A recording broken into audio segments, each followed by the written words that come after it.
Cross-continent golf is an innovation in Minecraft Golf. It uses wind charges and ender pearls to launch your ender pearl over potentially hundreds of thousands of blocks, allowing you to play golf over large distances. And I mean large distances. The example given here is very small scale, but if scaled up, it can become a huge game of golf. Let's go over the rules. When you're on a launcher, as you will be at the start of the round, place your ender pearl in the stasis chamber and set up the firing. Remember, how you place the ender pearl changes its aim, and how many wind charges you use changes the power. There's a video in the description showing off these. It's a Hermitcraft episode, and it should hopefully show you everything you need to know about these. Be warned, they can cause lag on a server. If you miss the launcher after you launch your ender pearl and you're stood there, then in order to take your stroke, use the Riptide Trident, it should be Riptide 3, that you have been supplied, until you eventually make it up to the launcher. If it's not possible, don't count any strokes and just go up to the launcher, if it's not possible to get up there using Riptide.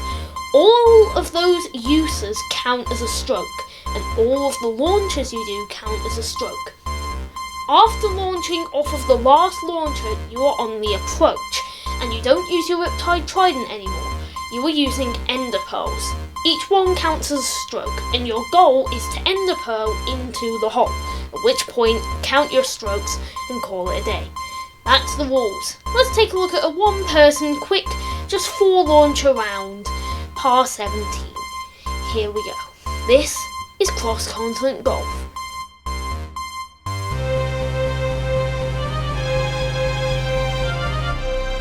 Welcome back to cross-continent golf. We have Mozaroni here going up for the shot. He has loaded that with 6 wind charges, just signalling it there. Excuse the twitching, breaking the 4th wall, my computer's a bit laggy. He's set up the piston timing and he is about to log his ender pearl here. He's lined it up with a bit of an angle to try and aim for the second launcher. And remember, this is a 17 par. So let's see if we can get par 17. Looks like he's going to tweak those timings because those are dead. Let's take another look. He is going to reattempt the timing. Reinsert the wind charges. And those are good. They're being pushed into position. In they go. Couple collisions there, looking like 4 or 5 wind charges are going to make it. Reset, they're in position now. Second water bucket in, he's ready, and he is going to go up there, and he is going to take that shot now. Here it comes. And there's the shot. Let's take a look at it in ender cam to follow that pearl. It's a nice shot, but it looks like it's going to fall short. Let's see, where does he land? Not quite where he wanted to be. He's going to take his second stroke there, Riptide stroke. Looks like he's going to need a third one to get somewhere far away from here. Nice third stroke. Heading over to a body of water for his 4th. Oh, just fallen short. That's bad. 5th stroke, and he's not even on the second launcher. There we go. 5 strokes to get to the second launch. Looks like he's going to take a shot towards the 3rd launcher, which sadly is not visible. Its beacon is not visible. Looking like a decent attempt here though. He's got his ender pearl logged in. He's set off the timing. Oh, lots of dead ones there. He's going to have to attempt that again. There we go. About 7 wind charges have been fired there. And he's lined it up and he's going to go for that shot. Let's see, second in, and it's all lined up for the shot. Here it is.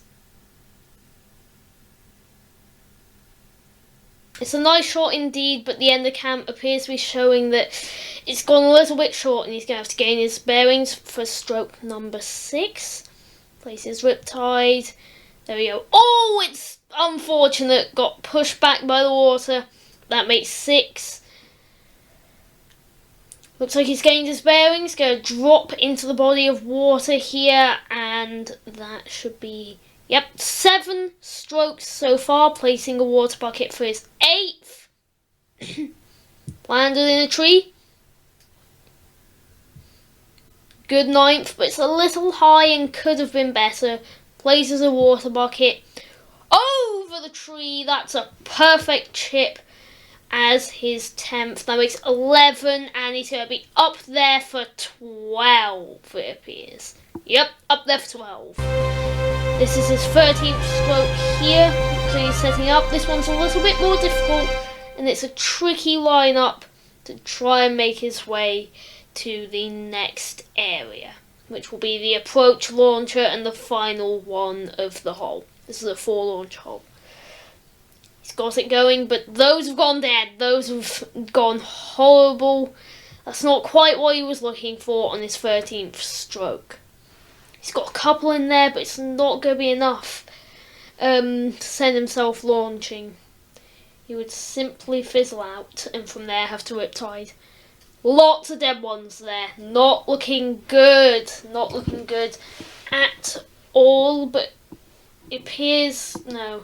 Oh, he's punched away his 2 spare wing charges, which is a fair assessment. Oh, he's got a couple in. That looks like 5 or 6 going in for his 13th stroke.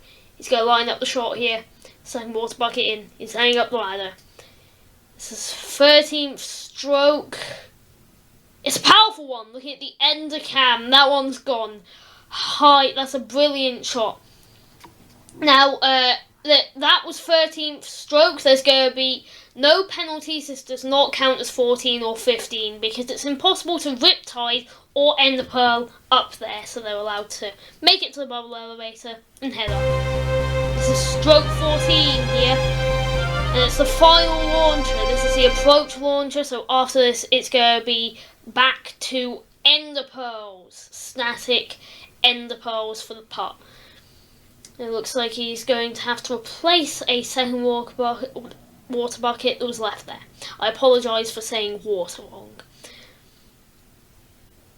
That ender pearl is in. It's going to be 9 wind charges for this. And he set up the timing. That's brilliant. They've instantly been kept in. That's perfect. And they're lined up.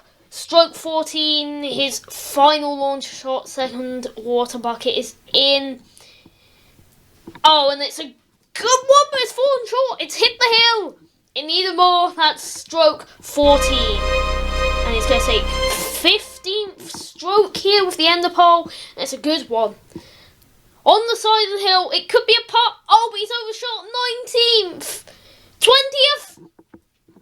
His 21st was ruled in by technicality. It was close enough. That's 21. Remember, the par was 17. If you think you can do better, I'll send you the seed. Just make a comment. I'll give you all the details. But that's it for Cross Continent Golf. Good night.